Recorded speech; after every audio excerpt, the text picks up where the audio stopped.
kita panjatkan puja dan puji syukur kehadirat Allah Subhanahu wa Ta'ala, karena dengan rahmatnya kita bisa berkumpul di sini dalam acara diseminasi budaya positif. Shalawat serta salam tetap tercurahkan kepada Nabi kita, Nabi besar Muhammad Shallallahu Alaihi Wasallam. Di sini saya sebagai pembawa acara akan membacakan susunan acara pada bagian hari ini. Yang pertama, pembukaan. Yang kedua, menyanyikan lagu Indonesia Raya. Yang ketiga, doa. Yang keempat, acara inti. Dan yang kelima, penutup. Mari kita awali acara hari ini dengan bacaan basmalah. Bismillahirrahmanirrahim. Dan lagu Indonesia Raya kepada Ibu Ferdi, disilahkan.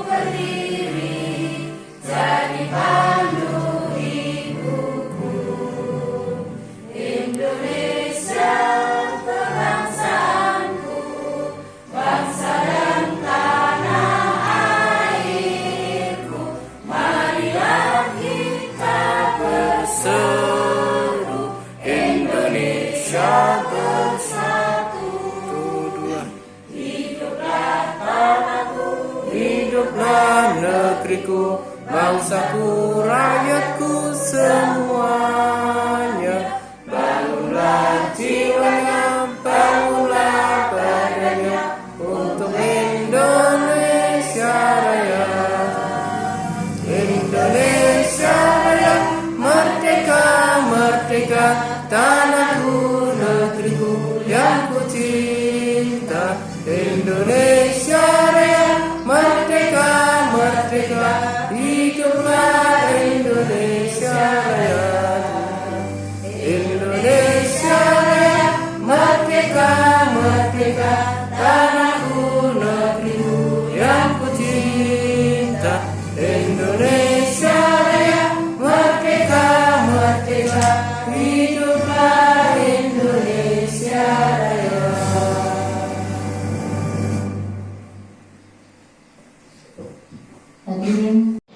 Assalamualaikum warahmatullahi wabarakatuh. Waalaikumsalam warahmatullahi wabarakatuh. Ilahi Indonesia Al-Fatihah. A'udzu billahi minasyaitonir rajim. Bismillahirrahmanirrahim. Alhamdulillahirabbil alamin arrahmanirrahim maliki yaumiddin. Iyyaka na'budu wa iyyaka nasta'in. Ihdinas siratal mustaqim. Shiratal ladzina an'amta 'alaihim ghairil maghdubi 'alaihim waladdallin. A'udzu billahi minasyaitonir rajim. Bismillahirrahmanirrahim. Wassalatu wassalamu ala asyrofil mursalin walhamdulillahirabbil alamin. Allahumma shalli wa sallim ala sayyidina Muhammad. Allahumma shalli wa sallim ala sayyidina Muhammad. Allahumma shalli wa sallim ala sayyidina Muhammad. Allahumma inni as'aluka rahmatan min indika tahdi bi qalbi wa rizqan min syamri wa syurub ta'ani.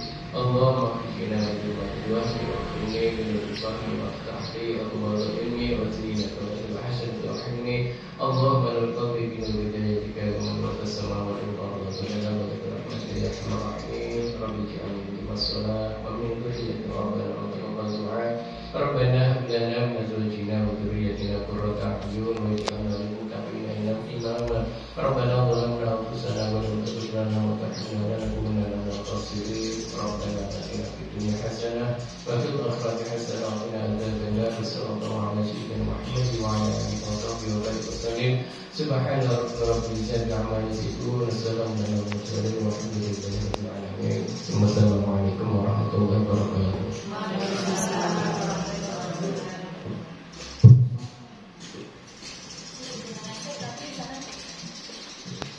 Acara inti yaitu diseminasi budaya positif yang akan disampaikan Ibu Rita Yuwana SPDSD.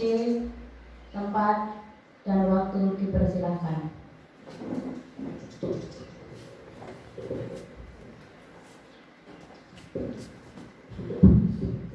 Bismillahirrahmanirrahim. Assalamualaikum warahmatullahi wabarakatuh. Innal hamdalillah nahmaduhu wa nasta'inuhu wa nastaghfiruh wa na'udzu billahi min syururi anfusina wa min sayyiati a'malina. May yahdihillahu fala mudilla lahu wa may yudlilhu fala hadiyalah. Asyhadu an la ilaha illallah wa asyhadu anna Muhammadan abduhu wa rasuluh la nabiyya ba'da. Yang terhormat Bapak Komite beserta Ibu-ibu Ketua Paguyuban dan Dewan Guru beserta Bapak Penjaga SD Negeri Grebegan. Alhamdulillah pada kesempatan hari yang berbahagia ini kita bisa berkumpul di gedung SD Negeri Grebegan Kecamatan Kalihidu dalam rangka diseminasi budaya positif. Ini adalah salah satu program dari Kementerian Pusat, yaitu program pendidikan guru penggerak. Kebetulan saya angkatan kelima dan di sini mendapatkan tugas untuk sosialisasi budaya positif sebagaimana pada materi modul 1.4. Bapak Ibu yang kami hormati, langsung saja kita ke materi. Boten saya tegang nggih. Nggih, budaya positif. Kira-kira apa sih budaya positif niku? Nah, kebiasaan-kebiasaan baik, mengatakan nggih. Mungkin ada yang sudah pernah dengar tentang budaya positif Bapak Ibu? Belum nggih? Sampun, Bu Hilda mungkin bisa memberikan komentar mungkin? Budaya positif merupakan budaya yang seharusnya tercipta dari lingkungan-lingkungan yang mendukung perkembangan di suatu lingkungan atau lingkungan instansi tersebut. Luar biasa, tepuk tangan untuk Bu Hilda. Iya, budaya positif. Betul sekali Bu Hilda. Jadi di sini untuk mewujudkan budaya positif kita perlu dukungan dari lingkungan. Kalau misalkan kita ingin mengembangkan budaya positif di SD kita, berarti kita juga membutuhkan dukungan dari semua stakeholder atau semua pemangku kepentingan di SD Negeri Grebegan. Ada kami dari kepala sekolah, Bapak Ibu guru, panjenengan sebagai pemilik SD itu justru panjenengan, komite dan paguyuban ya. Selanjutnya misalkan di rumah ingin menerapkan juga bisa budaya positif di rumah, nanti seperti apa kita akan pelajari bersama. Bisa di next Pak Gohur. Ya. Sebelumnya kami ucapkan selamat datang kepada Bapak Ibu hebat keluarga besar SD Negeri Grebegan Kecamatan Kalihidu. Berikutnya kita pada hari ini akan mempelajari 5 dari konsep utama modul budaya positif. Jadi untuk budaya positif itu apa saja sih yang akan kita pelajari atau kita terapkan? Yang pertama yaitu disiplin positif dan nilai kebajikan universal. Jadi ini materi yang pertama. Kemudian yang kedua ada teori motivasi, hukuman dan penghargaan atau restitusi. Yang ketiga ada keyakinan kelas. Kemudian yang keempat kebutuhan dasar manusia. Yang kelima ada 5 posisi kontrol. Dan yang terakhir yang keenam adalah segitiga restitusi. Itu nanti yang akan kita bahas bersama Bapak Ibu. Di sini saya bukan sebagai guru, saya bukan sebagai tutor, tapi di sini kita akan belajar bersama, okay? Jadi kita akan membahas bersama dan belajar bersama-sama. Kita saling belajar. Okay? Kemudian berikutnya Bapak Ibu langsung kita ke materi yang pertama yaitu tentang disiplin positif dan nilai-nilai kebajikan universal. Nah, Ibu-ibu kira-kira disiplin itu apa nggih? Napa Bu? Pernah dengar ya disiplin? Ya, pernah dengar. Apa sih disiplin kuwi? Nah, mesti ada yang pernah dengar Bu Feli mungkin? Sesuatu yang dilakukan seseorang pada orang lain untuk mendapatkan kepatuhan. Iya, disiplin itu adalah suatu upaya untuk kepatuhan, nggih. Suatu tindakan untuk menuju ke kepatuhan terhadap suatu peraturan begitu ya. Mungkin yang lain ada yang mau berpendapat Bapak Ibu? Setuju ya dengan Bu Feli ya? Luar biasa. Ya. Berikutnya Pak Gubernur.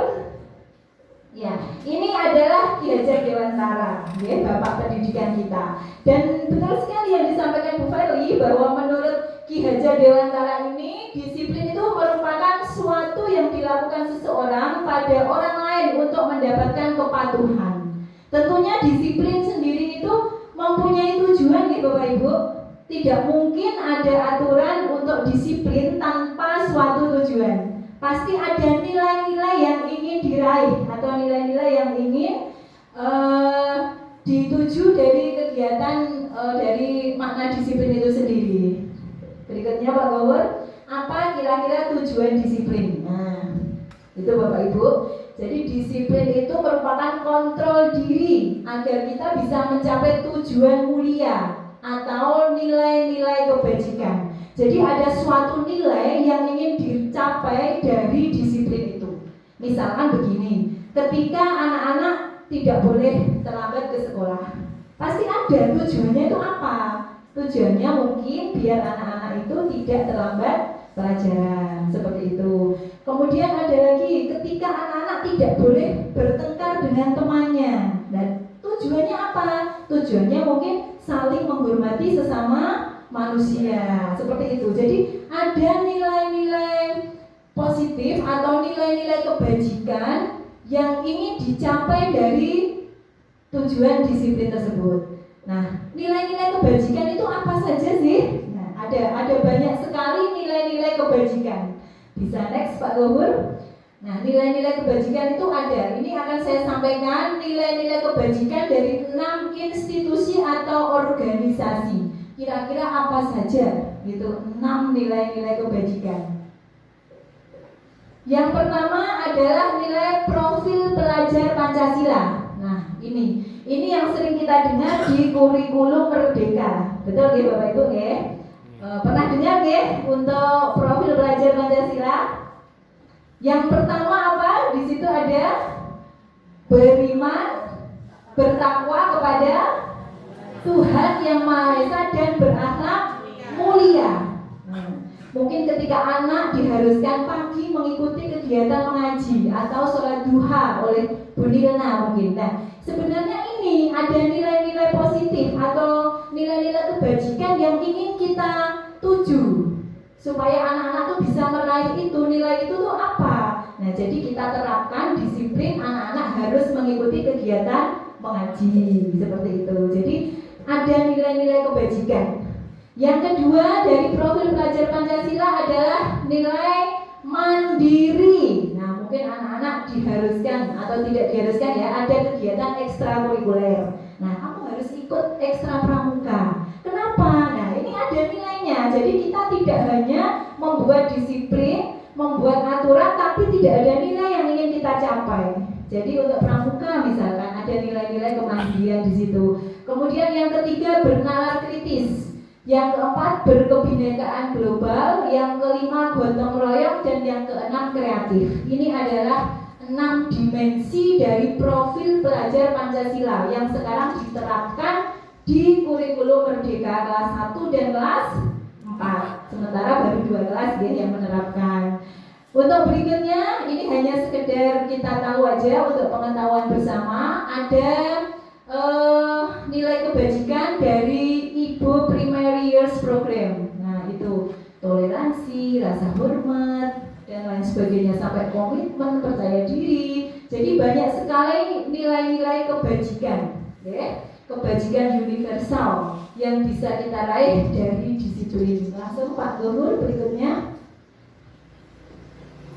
Ya, ini juga termasuk kategori tadi nilai-nilai kebajikan dari IHF. Yang ini ada cinta Tuhan sampai dengan toleransi, kedamaian, dan kesatuan. Ya, berikutnya Pak Gubernur, ini hanya kita biar tahu aja, untuk pengetahuan aja.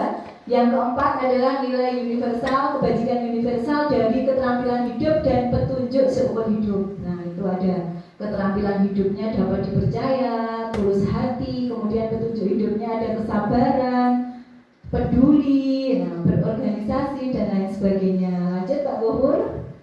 Kemudian ada the 7 essential virtues, nilai-nilai itu ya, 7 nilai kebajikan. Ada empati, kontrol diri, sampai dengan keadilan. Lanjut Pak Gubernur. Nah, kemudian yang ini nilai kebajikan dari project ya, dari The Virtus Project, proyek nilai-nilai kebajikan. Dari keenam nilai kebajikan yang diterapkan di sekolah saat ini adalah yang pertama tadi, ya. Apa tadi? Profil Pengajar. Napa Bapak Ibu? Profil pengajar Pancasila. Profil pelajar Pancasila. ya. Jadi ada 6 kan? Ada nilai, ada banyak sih sebenarnya. Cuma di sini yang kita sampaikan 6. Ada 6 nilai kebajikan. Tetapi yang diterapkan di lingkungan sekolah saat ini oleh Kementerian Pendidikan adalah profil pelajar Pancasila. Nggih, niku masuk lho nggih teng pembelajaran kelas 1 dan 4. Ada berapa dimensi tadi? 6. Nggih, alhamdulillah. Berikutnya Pak Luhur, kita ke materi yang kedua yaitu tentang teori motivasi, hukuman dan penghargaan serta restitusi. Nah, tentunya anak-anak maupun kita, seseorang melakukan disiplin itu pasti ada motivasinya, ya. Nah, pasti ada alasannya, ada tujuannya. Apa sih? Apa yang menyebabkan? Nah, apa sih menyebabkan dia itu mau disiplin? Nah, kira-kira apa Bapak Ibu? Neng omah noto selimut nek tangi turu. Nah, itu kira-kira wedi diseneni buke apa piye? Nah, itu motivasi, ya. Sekolah budal isuk meruput mergo wedi diseneni bu guru nek terlambat. Nah, apakah seperti itu? Nah, lanjut Pak Luhur, next. Ini adalah teori motivasi, Bapak Ibu. Jadi ternyata alasan atau motivasi seseorang untuk disiplin itu ada tiga alasannya. Kenapa tuh aku kudu disiplin nih? Itu ada motivasi eksternal dari luar. Jadi motivasinya ada 3 yang kita bagi lagi menjadi 2, yaitu eksternal dan internal. Jadi ada 2 ya, ada 2. Eksternalnya apa? Nah ini biasanya anak-anak ini yang pertama ini untuk menghindari hukuman. Nah, aku gak ngelempiti selimut ketika bangun tidur mesti diomeni ibu. Nah, itu namanya motivasi eksternal. Aku budal sekolah nek gak ngangge seragam, nek budalku gak isu, aku mau dihukum sama bu guru. Nah, akhirnya dia mau melakukan disiplin. Dia mau melipat selimut ketika bangun tidur dan dia mau berangkat sekolah memakai seragam setiap pagi. Itu namanya motivasi eksternal. Yang kedua, untuk mendapatkan imbalan dari orang lain. Biasanya ibu-ibu tuh gini, sing pinter budal ngaji kok tak sangoni. Nah, seperti itu nggih, pernah Ibu? Nah, begini nggih. Misalkan bu guru, ayo sing dapat nilai 100 saya kasih hadiah pensil. Pernah nggih Bu Guru? Nah, itu juga termasuk motivasi eksternal. Akan tetapi Bapak Ibu, motivasi eksternal itu bagus, boleh-boleh saja. Tetapi kita pada era saat ini di mana kita harus menumbuhkan pendidikan karakter ke anak-anak, seharusnya yang kita tekankan adalah yang paling bawah, yaitu motivasi internal. Jadi, untuk menghargai diri sendiri. Bagaimana kita menumbuhkan pemahaman ke anak-anak. Jadi gini, ketika dia bangun tidur melipat selimut, itu tidak lagi kok mergo diseneni ibuke mendapat hukuman, atau dia nek kamar kursi aku disangoni akeh mbek ibu. Bukan lagi seperti itu, tetapi bagaimana dia bisa mempunyai pemahaman, oh iya, aku wis gede, berarti aku harus belajar untuk mandiri. Aku harus menjaga kebersihan. Kebersihan itu sebagian dari iman dan lain sebagainya. Oh iya, nilaiku tuh harus 100. Aku tuh harus rajin ke sekolah karena aku ingin menjadi orang yang sukses. Nah, harusnya seperti itu, bukan lagi aku harus rajin. Mergo aku nek gak rajin dihukum ambek berita misalkan. Aku harus rajin, pokoknya aku rajin disangoni ibuku akeh. Itu tidak lagi seperti itu. Tapi bagaimana kita bisa menumbuhkan di dalam diri anak itu bagaimana dia memahami, menghargai dirinya sendiri. Oh iya, aku kok nek rajin, besok aku jadi pinter, dan kalau aku pinter, aku akan mudah mencari pekerjaan, aku akan menjadi orang sukses. Oh iya, aku mau ikut ekstra ini bukan karena takut dihukum bu guru nggak ikut ekstra, tetapi karena dia ingin misalkan ngaji, oh yo aku melok ngaji ben aku pinter, besok bermanfaat, ngaji ini juga untuk diriku sendiri. Jadi seperti itu Bapak Ibu ya. Untuk motivasi itu sebaiknya kita sekarang fokusnya ke motivasi apa kira-kira? Internal ya. Eksternalnya dikurangi. Jadi kita ke motivasi internal, kita beri pemahaman ke anak-anak ya. Berikutnya Pak Gubernur. Nah, selanjutnya yang berkaitan dengan hukuman tadi, nah itu ada restitusi. Sudah pernah dengar restitusi Bapak Ibu? Nah, kuwi panganan opo nggih. Restitusi ki opo Bu? Cekelanku ki uleg-uleg nggih. Restitusi itu Bapak Ibu proses menciptakan kondisi bagi murid atau anak ketika di rumah ya, untuk memperbaiki kesalahan mereka. Jadi ketika anak-anak melakukan kesalahan atau kesalahan itu kan berarti tidak melaksanakan kedisiplinan tadi ya. Anak-anak yang melanggar disiplin tadi, misalkan dia berangkat sekolah terlambat, atau dia di rumah misalkan memecahkan barang di rumah, atau apalah dia melakukan sebuah kesalahan. Nah itu kita hendaknya melakukan restitusi ini. Apa itu? Restitusi itu mengembalikan mereka dari kesalahan itu, diperbaiki supaya mereka tuh bisa kembali percaya diri, begitu ya. Biasanya anak salah itu budi soalnya ibu ini malah wedi. Nah, malah wedi. Nah, omah mecahno pote ibu sing lagi tumbas. Nah, tombane apik digadak anake bal-balan disuwaduk, anak ipot jatuh pecah. Nah, disuwani sampai tonggone sak RT krungu kabeh. Nggih. Di sekolah juga begitu. Mungkin dia bermain bola di dalam kelas, delalah ki ngeneki sirahe kancane, disuwani bu guru sampai wedi budal sekolah, sampai isin mbek kancane. Nah, inilah fungsi restitusi. Bagaimana kita mengembalikan kondisi murid itu agar dia bisa memperbaiki kesalahan mereka. Ya. Jadi kok terus diincim sampai dia ini, tapi diberi solusi. Sampean main bola di dalam kelas, tahu akibatnya? Tahu Bu, apa anak koncone? Berarti besok tidak boleh main bola di kelas. Main bolanya di mana? Di halaman Bu. Nah begitu ya. Akhirnya anak-anak bisa kembali ke teman-temannya, ke dunianya. Dia tidak merasa bersalah, tetapi dia mendapatkan pembelajaran dari kesalahan yang dilakukan. Di rumah juga begitu. Wes kadung pote pecah disuweneni sak RT krungu, bocah isin sampai metu bedok kancane, "Lah berarti seneni ibuke." Nah, seperti itu. Pernah ya kira-kira? Mungkin kita dulu gitu. Kita dulu, ibu-ibu kita dulu mungkin seperti itu. Nah, sekarang mari kita ubah mindset kita, Bapak Ibu, cara berpikir kita ubah untuk tidak menghakimi anak-anak kita. Tetapi bagaimana kita bisa mempelajari atau memperbaiki mereka dari kesalahan yang mereka lakukan. Begitu ya. Lanjut Pak Luhur.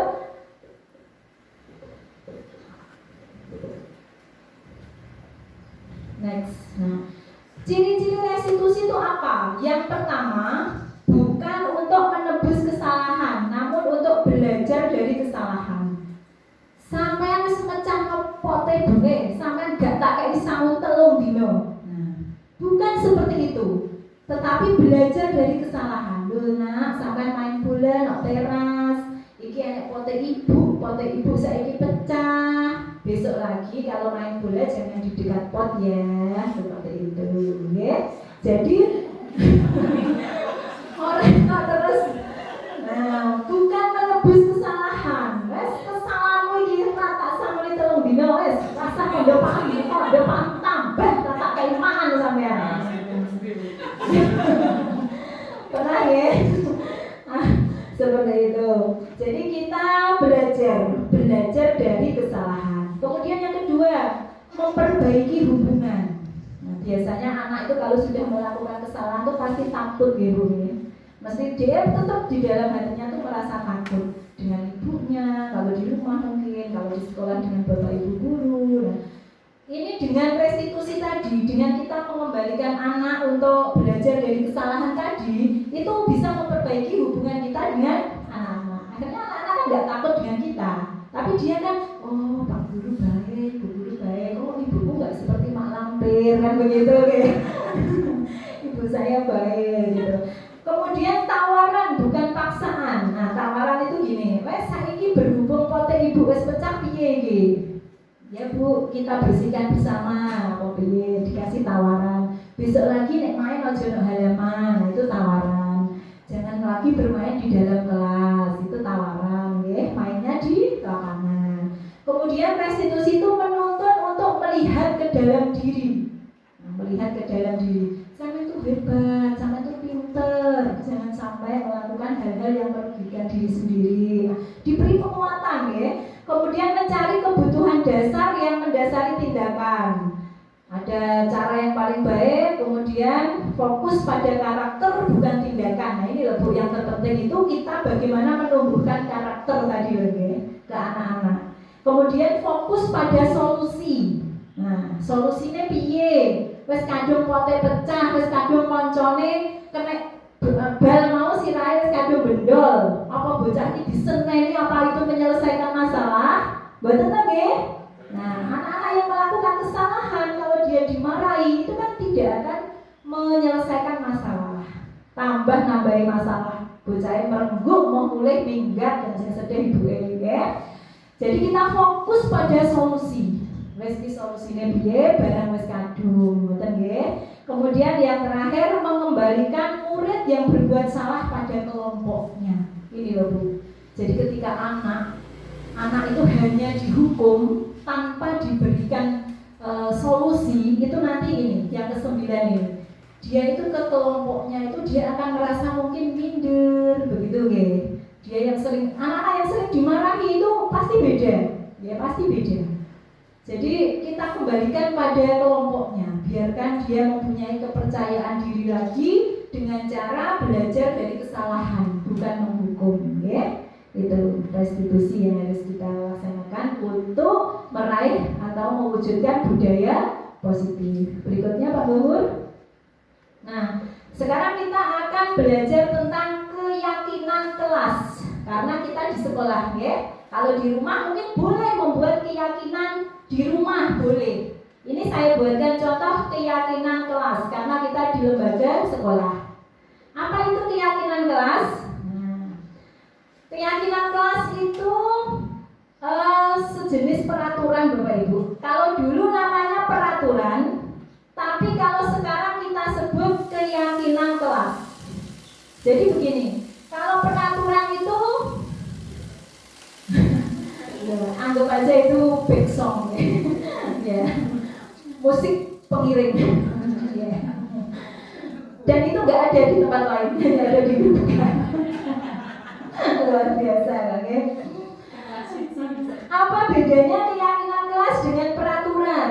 Nah, kalau dulu kan kita pakai peraturan ya Bapak Ibu, dilarang mencoret-coret tembok. Pernah dengar seperti itu? Nah, itu peraturan dulu. Nah, untuk budaya positif ini yang kita kembangkan keyakinan kelas, nilai-nilai yang ingin diraih. Jadi tidak lagi dilarang mencoret, tapi menjadi mencintai keindahan lingkungan. Nah, kalau dulu misalkan peraturannya apa ya? Kalau dulu pokoknya dilarang, tidak boleh kan begitu ya? Tidak boleh mengganggu temannya. Tidak boleh mengganggu temannya. Di situ kan maknanya kan negatif toh nggih, mengganggu teman, mencoret tembok.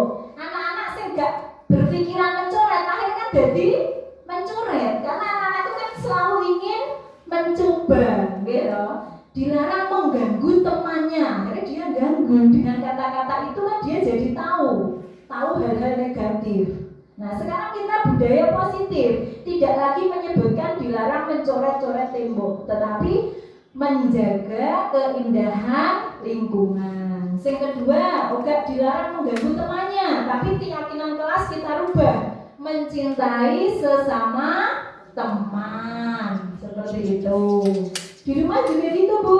Apa kira-kira peraturannya di rumah?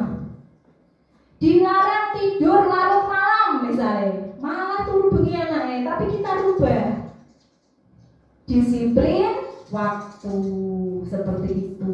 Jadi keyakinan kelas itu untuk memotivasi tadi loh Bu, keyakinan kelas itu kembali ke motivasi yang dari dalam tadi loh. Jadi kita menggunakan kalimat-kalimat positif untuk biar anak-anak itu motivasinya tuh bukan kok dilarang kan kok melakukan kan dihukum toh nggih. Dilarang coret-coret tembok, dilarang merusak tanaman. Nah, dilarang merusak tanaman. Mau nek merusak pasti dihukum. Tapi kan berarti itu kan motivasi eksternal.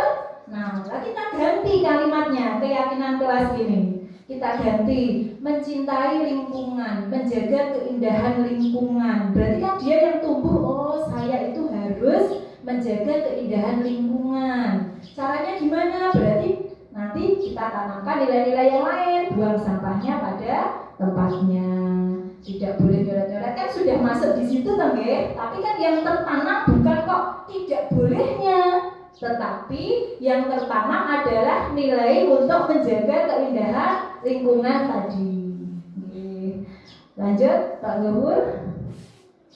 Nah ini budaya positif itu diciptakan dari lingkungan yang positif, kemudian ada keyakinan, ada peraturan. Karena peraturan itu sudah dulu, jadi kita kita fokus ke keyakinan, kemudian didukung oleh lingkungan, akan terwujud budaya yang positif. Berikutnya Pak Gubernur.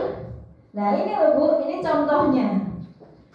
Peraturan selalu kembalikan buku ke tempatnya. Tapi kalau keyakinan kelas bisa kita rubah. Harus bertanggung jawab. Nah seperti itu. Dilarang mengganggu orang lain. Nah, bisa kita ganti dengan kalimat menghormati orang lain. Sampai dilarang menggunakan narkoba. Akhirnya anak yang tidak tahu narkoba kan menjadi tahu kan Bu. Kalau kalimat kita negatif seperti yang dulu-dulu kita gunakan, akhirnya anak yang nggak tahu tuh jadi tahu. Tapi bisa kita di sini. Keyakinan kelas menjaga kesehatan, bisa dengan kalimat seperti itu. Nah ini banyak sekali contoh-contohnya. Intinya seperti itu. Jadi kalimat dilarang, jangan. Nah itu kita ganti dengan kalimat-kalimat yang positif. Berikutnya Pak Gubernur. Nah perbedaan hukuman dan konsekuensi. Kalau anak-anak dulu tidak melaksanakan peraturan kan dihukum ya. Nah kalau sekarang ketika anak mungkin melakukan pelanggaran terhadap keyakinan kelas, itu kita beri konsekuensi namanya, bukan hukuman. Konsekuensi. Kalau dulu ini sesuatu yang menyakitkan harus terjadi, nah dihukum, gak dikai sangu telung dino. Nah, kan dia kan menyakitkan bagi anak kita. Nah, menyakitkan bahkan akan diingat-ingat mungkin seumur hidup ya. Nah, sebenarnya tuwek hati-hati dibales anaknya mau. Nah, kalau konsekuensi. Nah, memang harus terjadi, mau gimana lagi? Sekarang kita cari solusinya. Nah, seperti itu. Banyak sekali perbedaannya. Lanjut, Pak Gubernur. Iya. Langsung kelihatan ya. Hukuman itu termasuk identitas yang gagal, Ibu-ibu. Kemudian untuk disiplin, kita melakukan konsekuensi dan restitusi tadi itu termasuk sukses, dinyatakan di sini begitu. Jadi kalau kita masih menggunakan hukuman, berarti kita masih gagal, ya. Tapi kalau kita sudah bisa menerapkan konsekuensi atau restitusi yang kita pelajari tadi, di situ dinyatakan bahwa kita sudah sukses. Kira-kira Bapak Ibu masih sering hukuman atau sudah ke konsekuensi dan restitusi? Kira-kira Bapak Ibu masih hukuman ya? Ya. Semoga setelah ini kita bisa ke restitusinya ya. Nah, untuk meraih budaya positif tadi. Lanjut Pak Gubernur. Kemudian kita ke materi 4, yaitu tentang kebutuhan dasar manusia.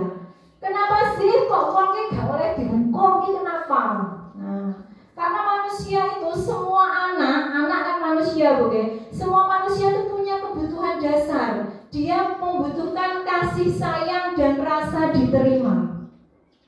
Butuh disayangi, orang kok diomengi terus. Ya. Jadi butuh disayangi dari orang tua, dari gurunya, dari orang-orang di sekelilingnya, ya. Butuh kasih sayang dan rasa diterima. Ya, bisa diterima di mana saja dia berada. Kemudian penguasaan, kesenangan, kebebasan, nah, bertahan hidup. Ini adalah kebutuhan dasar manusia, Bapak Ibu. Ya. Jadi aja angger hukum pokoknya. Karena anak-anak juga punya hak, ya. Manusia juga punya hak. Lanjut, Pak Gubernur. Kita ke 5 posisi kontrol. Oke. Nah, lanjut. Nah, ini ya, 5 posisi kontrol, Bapak Ibu guru dan Bapak Ibu. Kita sebagai orang tua atau sebagai pendidik itu mempunyai 5 posisi kontrol atau 5 bagaimana sih kita berposisi ketika kita menjadi orang tua atau menjadi guru, menjadi pendidik. Nah, ini dari 5 posisi ini dibedakan menjadi 2, termasuk yang gagal dan termasuk yang sukses. Yang gagal sendiri dari 5 tadi ada 2, yaitu ketika posisi kita sebagai penghukum. Nah, wes mau ya, sampai gak tak sangoni telung dino penghukum. Membuat orang merasa bersalah. Goro-goro sampean pote ibu jadi pecah. Nah, goro-goro sampean blok kancamu kae sirahe bendol. Nah, itu akhirnya anak merasa bersalah. Nah, ketika kita menghukum, membuat orang merasa bersalah, ini berarti kita, posisi kita itu masih termasuk orang yang gagal. Ya, hati-hati ya, jangan mau jadi sukses lalu gagal. Monggo kita sama-sama belajar di sini, ya. Jadi penghukum dan membuat orang merasa bersalah itu termasuk posisi kontrol yang gagal. Ciri-cirinya apa? Nah, ini. Kalau kamu gak melakukan, awas yo, angger sampean sesuk ora gelem ngaji, angger sampean sesuk budale telat, awas sampean. Awas sampean. Biasanya penghukum ini kalimatnya ngoten. Awas angger awam kondo paham. Awas tenan sampean. Kemudian pembuat orang bersalah. Nah, tulisannya gak ketok Ibu. Biasanya yaitu tadi, gara-gara sampean, gara-gara kamu. Akhirnya, nah itu tadi ya, dia akhirnya merasa bersalah. Nah itu identitas gagal. Belum Pak Gubernur. Jadi di sini kita harus mengganti posisi kita ini, penghukum, membuat orang merasa bersalah itu identitas sukses. Apa itu? Yang pertama, kita bisa menjadi teman. Menjadi teman. Ayolah, ayo toh, aja telat. Sampai nek telat iku lho, kok guru ki lho sedih delok sampean telat. Sampean ki isu-isu wis disangoni bapak ibu. Nanti aja ngobrol gitu. Saya wis disangoni bapak ibu, sampean budale telat. Ngono iku bapak ibu sampean yo sedih nek sampean ngono ki gak tenanan sekolahe sebagai teman, nggih. Ibu di rumah juga gitu. Ayo toh ngaji nak. Nah, ibu kepengen sampean iki dadi wong sing pinter ngaji, sing ngene, sing besok bisa mendoakan ibu. Nah, ngobrol sebagai teman. Sakit ngomong mboten, Bu? Bisa? Bisa ya? Yang kedua, sebagai pemantau. Nah, pemantau. Apa peraturannya? Kan kita tadi sudah membuat keyakinan keras, ya. Keyakinan keras misalkan menjaga keindahan lingkungan. Ternyata tanaman kita di sekolah atau di rumah dipotesi be anake jenengan terus dikit dolanan masak-masakan. Jenenge cah cilik nggih. Nah, ini kita sebagai pemantau loh. Nah, sampean kok motong tandurane Bu kuwi ngono aglone malah tumbas online nak larange gak kaprah kowe. Kurine nek ketenan grubukan di sampe mumet tekonggone pundi. Pundi Bu, kenapa celana? Oke. Nah, di sekolah juga gitu, Pak Guru Bu Guru. Tandurane nak lagi tuwa kok wis sampean potongi nggih piye to dah Walida. Nggih, misalkan begitu. Kamu sudah tahu kan Nak, piye kae ayo peraturannya kae, kesepakatannya, keyakinannya kelas kae piye. Harus menjaga keindahan lingkungan. Mengingatkan Bu dengan kalimat seperti itu. Apa peraturannya atau apa lagi wacana ini? Ruang-ruang. Oke, apa peraturannya?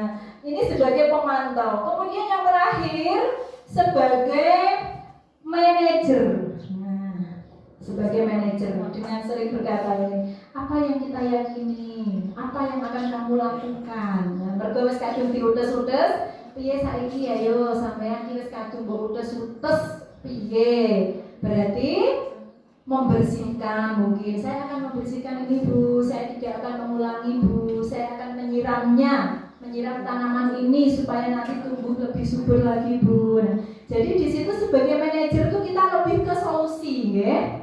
Bagaimana untuk mencari solusi dari permasalahan yang dihadapi anak-anak. Jadi 5 posisi kontrol tadi apa Bapak Ibu? Penghukum. Yang kedua, pembuat orang merasa bersalah. Yang ketiga, teman. Yang keempat, pemantau. Yang kelima, manajer.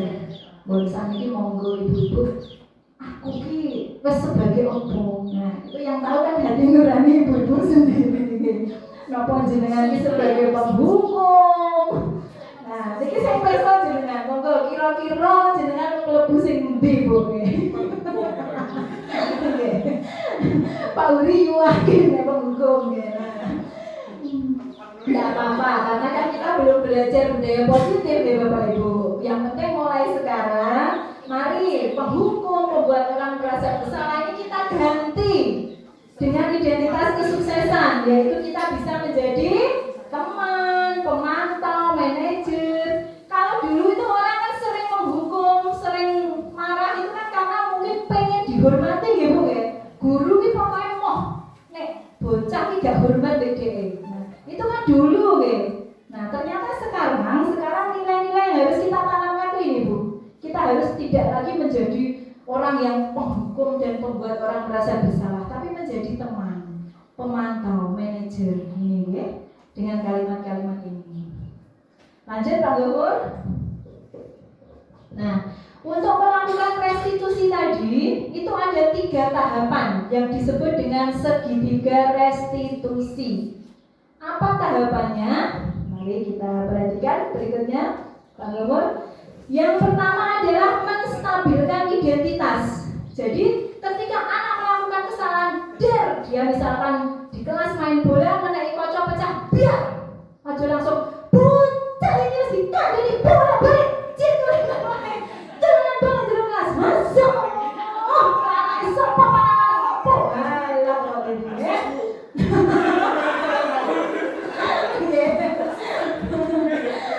Oke, pernah ya seperti itu ya di rumah.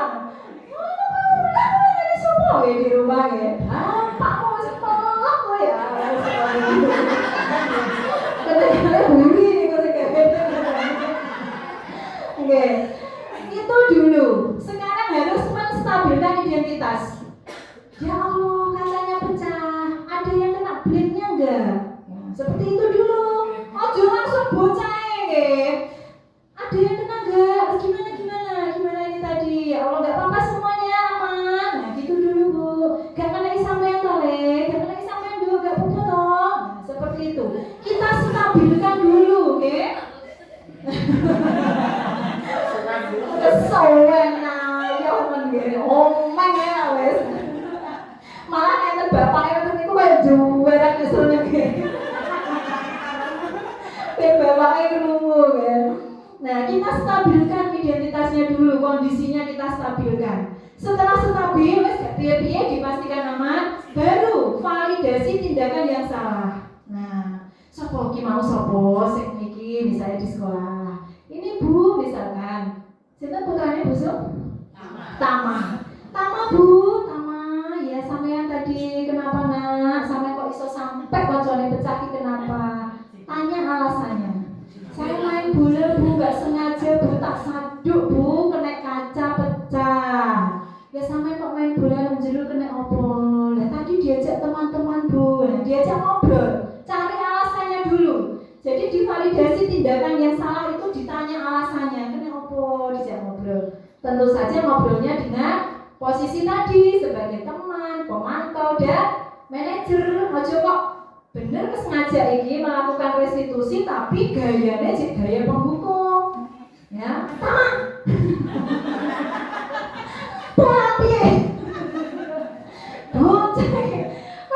apa lagi masuk pecah. Kita juga pakai intonasi atau nada-nada juga. Itu ya. Jadi tindakan-tindakan yang salah itu kita validasi. Nah ini, kamu tentu punya alasan mengapa melakukan itu. Sampai kena opo main bola pada kelas, kan beda halaman dan dijak tuh Bu, misalkan dijak Gian atau dijak Eva misalnya. Eva dijak itu main bola. Dan punya tuh Bu, bapak daftar sepak bola misalnya. Anggur obeng penyaduk, itu ya. Tetap kita dengan sebagai teman atau pemantau atau manajer adanya. Kemudian langkah yang ketiga setelah stabil, setelah dia kita tanyai apa sih alasan dia melakukan tindakan yang salah tadi itu, kemudian kita menanyakan keyakinan, kita beri penguatan dari dalam dirinya. Nah ini bisa kita lakukan, mungkin ada teman-temannya boleh, atau lebih efektifnya kita ajak ke kantor mungkin atau saat sendiri diberi penguatan. Nah, sampai ngerti toh, nek main nang jero kelas kuwi. Nah, iso ngeneki kaca, iso pecah. Berarti tidak boleh main di dalam kelas, main bola. Mainnya di mana? Di halaman Bu. Menyesal enggak? Menyesal Bu. Nah, diulangi lagi enggak? Tidak Bu. Seperti itu ya. Ini 3 tadi. Jadi kan oke, mari kita ingat bersama. Yang pertama tadi loh posisinya nggih, menstabilkan tadi loh nggih. Jadi ketika ada masalah aware. Nah, jangan langsung meledak. Satu buat. Nah, itu tapi tidak untuk kegiatan restitusi ini. Sampai di sini mungkin ada yang perlu ditanyakan? Jelas ya? Jelas. Lanjut Luhur. Nah ini kita membuat contoh keyakinan kelas di SD Negeri Gerobokan. Ini contoh saja ya. Mungkin mau ditambahkan nanti monggo. Ya, yang penting keyakinan kelas itu tidak sama dengan peraturan yang banyak kata-kata negatifnya. Ya, tapi kita berubah ke kalimat-kalimat yang positif. Ya. Jadi aslinya pada wae bunyi biyen iki jenenge peraturan, gitu. Memakai seragam, datang di sekolah jam ini kan begitu. Nah sekarang namanya saja diganti keyakinan kelas. Bedanya kalimatnya tadi, kalimatnya lebih ke hal positif yang bisa membangkitkan motivasi dari dalam. Jadi dia itu misalkan disiplin, itu dia itu karepe dhewe kon jero atine gitu loh Bu. Makanya sering ketika saya ke anak-anak ngaji atau ikut senam pagi, kemudian jangan sampai terlambat, itu saya kasih penguatan gitu anak-anak sampai mau jadi anak sukses. Kamu tanyakan Pak Guru Bu Guru itu dulu ketika sekolah apa pernah terlambat. Pak Guru Bu Guru itu dulu disiplin, gini-gini makanya sukses. Jadi anak-anak tuh tahu alasannya gitu ya. Busuk, Mas Cep ini disiplin ya, bisa mengatur waktu saatnya ke mana? Berkelana.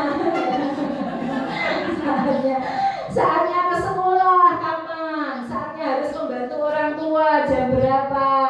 Saatnya ini itu. Nah, semuanya itu diatur waktunya. Jadi Bapak Ibu guru itu bisa kamu tanya, saya gitu kan. Akhirnya kan jadi anak-anak tuh gak hanya dituntut sampai pokoknya isunya jauh telat, tidak hanya dituntut seperti itu nggih Bapak Ibu. Sampai nek omah iku kudu ngaji le. Sampai nek omah kudu nurut bute. Nurut, tapi kita beri alasan-alasan lain yang bisa dia menumbuhkan motivasi dari dalam atau motivasi intrinsik. Ini yang pertama saling menyayangi dan menghormati. Kira-kira masuk napa boten Ibu? Masuk napa boten Bapak Ibu? Masuk. Yang kedua mencintai kebersihan dan keindahan. Nah, ini kaitannya dilarang mencoret-coret tembok, mencoret bangku. Niku nggih kita ganti dengan ini. Kemudian budaya 6S, sapa, senyum, salam, salim, sopan dan santun. Itu nggih. Ini alhamdulillah sudah anak-anak nggih kalau datang gitu Bu Fel ini sampai kantor, bisa ini saja. Boten kantor nggih alhamdulillah anak-anak sudah banyak perubahan nggih. Cuma nek teng dalu pripun? Yo saling wonten to boten nggih. Tasih diuncang atake nggih. Nggih. Kemudian budaya disiplin. Nah, ini termasuk datang tepat waktu, memakai seragam. Nah, itu nggih, termasuk itu. Gemar berolahraga, membaca dan mengaji. Nah, ini termasuk yang senam pagi, kemudian ikut-ikut ekstra itu, siap menjadi anak berprestasi. Mungkin mau ditambahkan juga boleh Bapak Ibu, monggo usul apa? Buatkan contoh satu saja, apa kira-kira keyakinan kelas satu saja. Nah, yang belum ada di sini, monggo. Yang kalimatnya positif, monggo. Apa kira-kira? Alhamdulillah.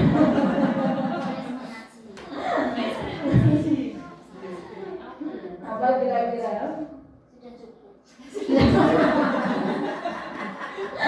Sudah cukup ya.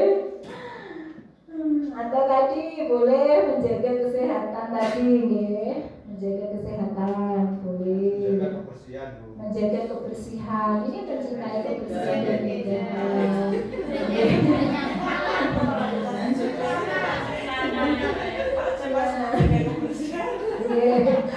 Pak Cep ini luar biasa ini. Duta kebersihan Pak Cep. Besok diberi selempang gini. Duta kebersihan SD Gerobokan. Lanjut Pak Gawur. Nah, ini beberapa penerapan keyakinan kelas. Jadi kita tidak hanya membuat keyakinan kelas. Orang bertulisan tok, ya. Tulisannya visi, misi, mencetak generasi muda dadek bengen. Keyakinan kelasnya mewujudkan ini tadi apa? Menjaga keindahan kebersihan tapi tidak ada actionnya. Itu sama dengan bohong, ya. Nah, kita juga menerapkan. Bapak Ibu guru insya Allah sudah menerapkan di sekolah. Ini menjaga kebersihan tadi masif, ya. Kilo sing sampean kae, ya bersih kae. Ini yang tadi mengaji, ya, ada gemar ini berprestasi sudah ada. Lanjut, Pak Gubernur. Nah, ini menerapkan budaya 6S. Ini mirip Pak Huri ya ini. Mirip Pak Wong itu lah, Pak Wong Gerobokan sing dusun ini kerajaan. Oke, ini mirip sekali ya, alhamdulillah. Kemudian ini yang kedisiplinan. Tadi belum ada ya keyakinan. Oh sudah ada ya disiplin tadi, sudah ada. Ini yang mencintai keindahan lingkungan, kan merawat penghijauan dan lain sebagainya. Baik Bapak Ibu, mungkin di sini ada yang ingin disampaikan atau mungkin ditanyakan begitu Bapak Ibu? Aku ya.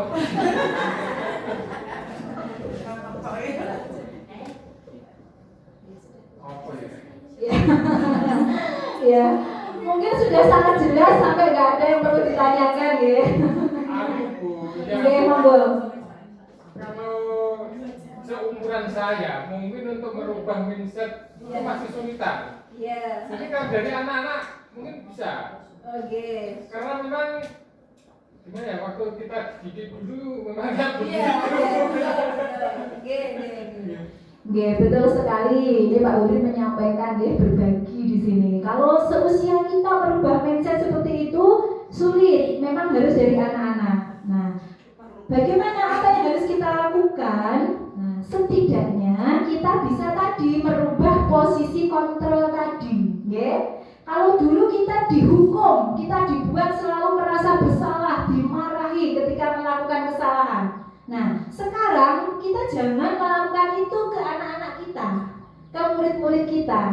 Jadi kan kok nek kita melakukan hal yang sama, jadi anak-anak kita nanti juga akan tertanam. Kita menjadi seperti ini karena kan didikan di masa lalu. Nah, anak-anak kita yang saat ini kedepannya itu juga akan membuahkan hasil dari didikan kita saat ini. Makanya sekarang itu guru, orang tua itu tidak hanya dituntut untuk mendidik saja, tetapi mendidik yang sesuai dengan kodrat zaman. Napa niku kok kodrat zaman? Nah, karena anak-anak yang kita didik sekarang itu kan hidupnya tidak sekarang kan, nggih? Dia hidupnya itu untuk persiapan di masa yang akan datang. Kita saat ini itu hasil didikan dulu. Nah, kita hidupnya di saat ini. Anak-anak yang kita didik saat ini, dia akan menghadapi kehidupan zaman yang akan datang. Maka tugas kita sebagai guru dan orang tua adalah mendidik anak sesuai dengan kodrat alam. Yang pertama, kodrat alam itu termasuk bakat-bakat yang dimiliki, kondisi lingkungan, itu kodrat alam. Yang kedua, kita juga harus mendidik anak-anak sesuai dengan kodrat zaman. Kalau besok itu kira-kira kan dunia teknologi ya. Nah, berarti kita juga sekarang harus mengenalkan teknologi. Mulanya orang dijak nang kelas kon moco wae. Nah, sekali-kali ditayangkan seperti ini. Luar biasa ini SDM bukan jos pokoknya ya. Jadi, anak-anak nanti kedepannya dia sudah punya bekal ilmu. Begitu juga dengan karakternya tadi.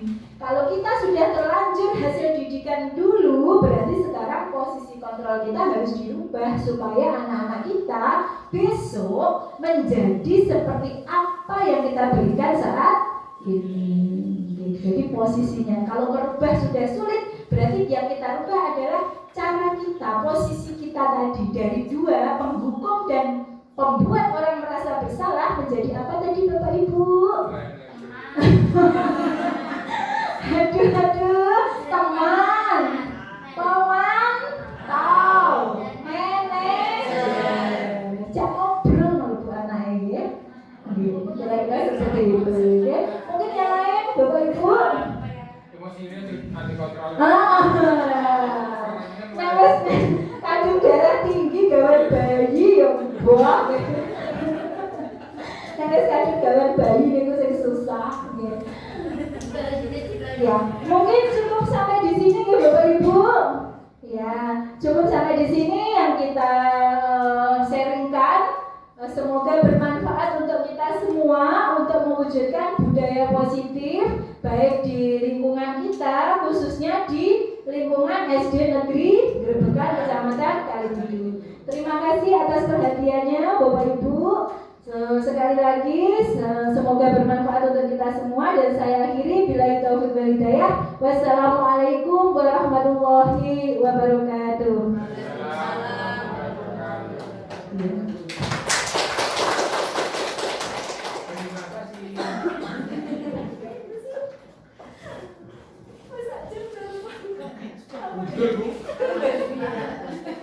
Acara selanjutnya yaitu menutup. Marilah kita tutup acara ini dengan bacaan alhamdulillah. Alhamdulillah. Semoga apa yang kita dapatkan pada